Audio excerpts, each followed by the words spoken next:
삶, 이건 살아있는 거지요. 살아간다 라는 말을 우리는 삶이라 얘기합니다. 한 사람의 인생을 우리는 삶이라 표현합니다. 그 살아가고 있는 인생 속에 여러 가지 문제점들이 늘 봉착하기 마련입니다. 문제가 없는 삶은 없습니다. 문제는 늘 있습니다. 그러면 그 문제가 있는 그 문제를 그냥 넘어갈 수 있을까요? 문제가 생기면 그것을 해결해 놔야 되겠죠. 해결하는 법이 필요합니다. 이것을 우리는 해법이라고 하죠. 수학을 푸는 해법이 필요합니다. 수학은 공식이 있습니다. 그런데 그 공식을 외우는 게 참 어렵다고 합니다. 그런데 공식대로만 문제를 풀면 아주 쉬운데, 그렇죠?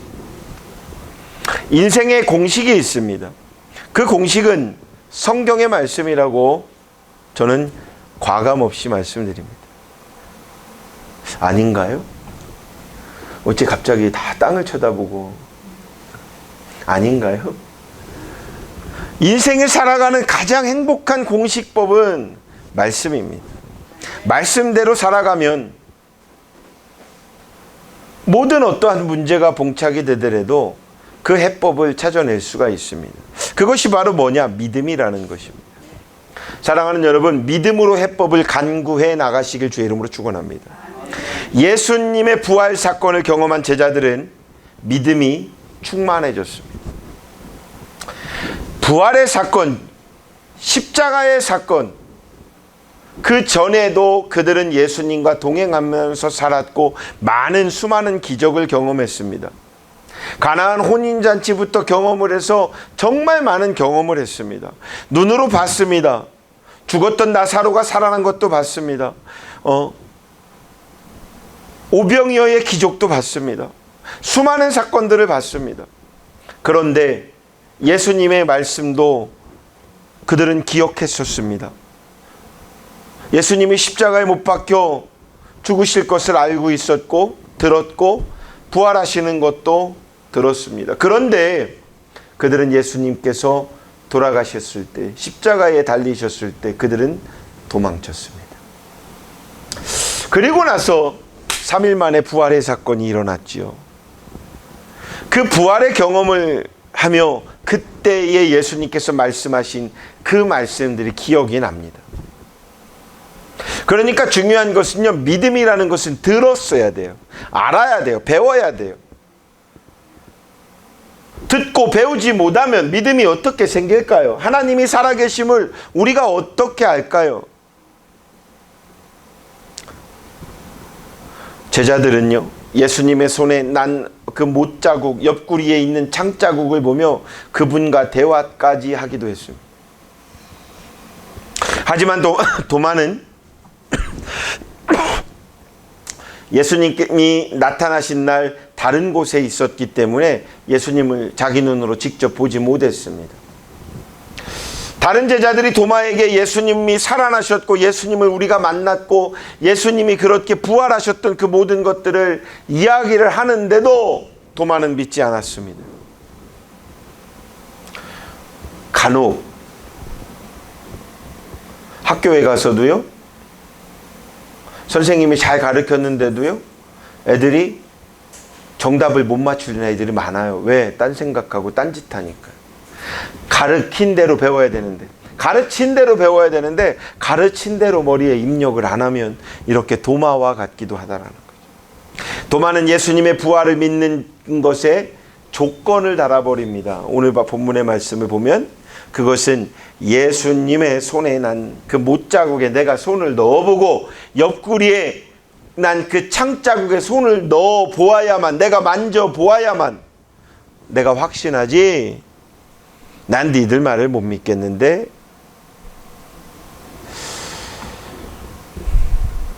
사랑하는 여러분, 우리는 주님을 사랑한다 말하고 우리는 주님 품에 있음을 인정을 하면서 우리는 믿음이 크다, 우리의 믿음은 확고하다 말하면서도 믿음이 없어졌을 때도 있더라는 거죠. 믿음이 없어졌을 때 우리가 할 수 있는 것은 사실은 아무것도 없습니다. 기도도 나오지 않고 말씀도 눈에 들어오지 않습니다. 내 힘으로 이 믿음 없는 상태를 어떻게 할 수 없기 때문에 우리는 낙심을 하거나 주님께서 주시는 그 표적을 구하는 것이지 않을까요? 그때에 예수님께서 믿음을 잃어버린 우리를 찾아오십니다. 믿음이라는 것은요, 머리로 이해하는 것이 아닙니다. 믿음이라는 것은요, 마음으로 믿는 것입니다. 제자들과 도마가 함께 있는 집안에 문들은 다 닫혀 있었다고 그러죠. 하지만 아무도 들어올 수 없었던 그 상황에서 예수님은 들어오십니다. 예수님은 믿음의 문제를 해결하시기 위해 인간으로서는 도저히 이해할 수 없는 그러한 방법을 택하셔서 도마를 찾아오십니다. 한번 생각해 보세요. 문이 닫혀 있는데 이게 밖에서 예수님께서 얘들아 나왔다 라고 하면 문을 안 열을까요? 그러지 않을까요? 똑똑똑 하더라도 문 열지 않을까요? 누구십니까? 하면서 문 열지 않을까요? 그런데 예수님은 그 온 방, 사람으로서는 들어올 수 없는 그곳을 들어오신 이유가 뭘까요? 보여주기 위함이죠. 그들이 이 현상을 더욱더 확고하게 믿게끔 하기 위함이죠. 우리는 감히 주님의 은혜의 방법을 예상할 수 없습니다. 하지만 분명한 것은 예수님은 우리의 믿음 없는 모습을 지켜보고만 있지 않다라는 것이지요. 사랑하는 여러분, 그 문제를 해결해 주시기 위하여 우리를 찾아오시고 우리를 통하여 직접 해결하시길 원하십니다. 그러니까 믿음이 없는 자가 되지 말고 믿음이 있는 자가 되시길 주의 이름으로 축원합니다. 우리를 찾아오시는 예수님은 우리가 지금 당면한 모든 문제를 하나하나 풀어주시며 확인시켜 주시며 때로는 우리가 이해 못하는 그것을 납득시켜 주시고 설득까지 해 주십니다.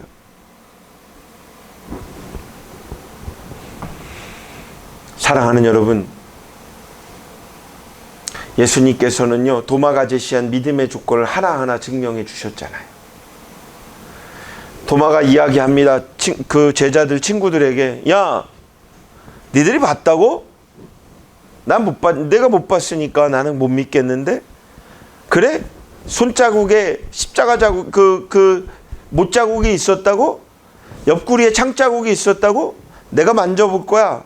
내가 손 넣어볼 거야. 내가 창자국에 손 넣어볼 거야. 그런데도 예수님이었으면 난 믿을 거야. 그때 친구들과 제자들과 함께 얘기하는 그 순간에 예수님이 함께 하셨어요, 안 하셨어요? 이거 굉장히 어려운 질문입니다. 예수님이 함께 하셨어요, 안 하셨어요?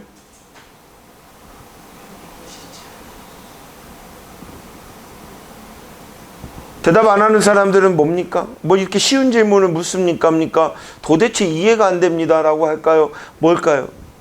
자, 우리의 눈으로는 보이지 않는 그 예수님은 함께 하셨기 때문에 도마에게 그 순간에 제자들의 눈에는 보이지 않았어요. 그러니까 예수님이 없는 거죠. 그 순간에 예수님이 있었으면 눈으로 예수가 도마의 눈에 보였으면 그렇게 말할 수 있었을까요? 못하지요. 할 필요가 없지요. 예수 앞에 얘기하면 되죠. 예수님 하고 얘기하면 되죠. 그런데 도마의 눈에는 예수가 없었습니다. 그런데 그 뒤에 예수님이 이렇게 나타나셔서 도마에게 말을 합니다. 야, 도마야, 일로 와봐. 손 넣어봐. 말한 대로 너 여기 내 옆구리에다 손 넣어봐. 창자국 보이지? 손 넣어봐. 왜? 도마가 말했으니까. 근데 우리의 눈으로는 보이지 않았던 그 예수님이 다 들었기 때문에 그렇게 대답을 해주시죠. 말해주시죠. 그러니 여러분의 삶 속에 예수님이 함께 하실까요? 안 하실까요? 함께 하십니다. 내 눈에 보이지 않는다고 예수님이 세상 끝날까지 함께 하겠다고 말씀하신 그 말씀을 도마가 믿었어야 돼요. 근데 눈으로 안 보이니까 못 믿은 거죠. 근데 그게 도마만의 문제냐? 아닙니다. 여러분의 문제이기도 합니다. 사랑하는 여러분, 우리는 시험에 빠지고 우리가 의심 많은 도마처럼 여러 가지 그러한 일들에 봉착될지라도 그 믿음의 조건을 하나하나 예수님은 증명해 내어 주십니다. 혹여나 지금 예수님에 대한 믿음을 조금이라도 상실하셨다면 여러분이 믿고 있지 못하는 그 작은 부분들을 주님께 고백하십시오. 주님께서 그 모든 것을 인도해 주실 것입니다. 주님께서 모든 것을 가르쳐 주실 것입니다. 그것도 우리가 예상치 못하는 방법으로 주님께서 직접 여러분을 찾아가실 것입니다. 그리고 하나하나 개입하실 것입니다. 하나하나 세심하게 풀어주실 것입니다. 믿으십니까? 주님께서 이렇게 우리를 설득하는 이유가 있습니다. 우리가 믿음으로 굳건히 서길 간절히 원하기 때문입니다. 주님은 우리가 믿음 없는 자로 살아가는 것을 원치 않으십니다. 사랑하는 여러분, 부활하신 주님을 만난 도마는 더 이상 다른 사람들이 고백하는 다른 사람의 주님이시요 하나님이십니다가 아니라 내가 경험한 나의 주님이시고 그 주님은 나의 하나님이십니다 라고 고백할 수 있었습니다. 지금 여러분의 믿음이 흔들리고 있다면 지금이 기회일 것입니다. 주님께서 그 믿음을 굳건히 붙잡아 주실 것입니다. 나의 주님, 나의 하나님이라고 고백하게 하실 것입니다. 힘내주십시오. 지금 여러분 옆에 주님께서 여러분을 붙잡고 인도하고 계시다라는 것 잊지 마시길 주의 이름으로 축원합니다. 기도하겠습니다.